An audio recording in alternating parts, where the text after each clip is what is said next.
જય માતાજી મિત્રો, આજે આપણે હેલ્ધી ટેસ્ટી વ્રતમાં પણ ખાઈ શકાય એવું અને જલ્દી બની જાય તેવું મખાના રાયતું બનાવીશું.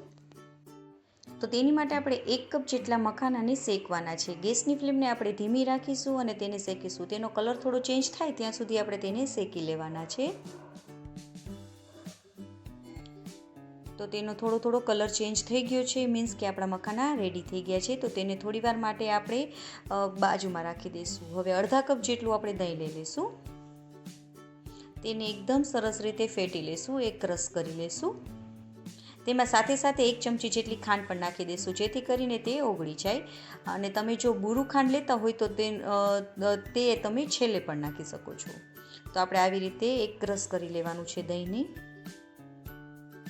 હવે તેમાં આપણે થોડું મીઠું એડ કરીશું, કાળા મરીનો ભૂકો એડ કરીશું અને ધાણા જીરુંનો પાવડર એડ કરીશું, થોડો સંચળ પાવડર એડ કરીશું. બધાને મિક્સ કરી લઈશું.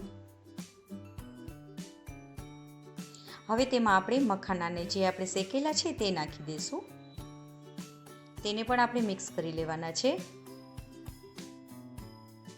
એકદમ ફટાફટ તમારું આ મખાના રાયતું બની જશે અને તે ઠંડુ તો ખૂબ જ મજા આવશે. તો તમે પણ એકવાર જરૂરથી ટ્રાય કરજો. ઉપરથી કાળા મરીનો ભૂકો અને ધાણા જીરુંનો પાવડર અને કોથમીરને સ્પ્રિંકલ કરી દઈશું.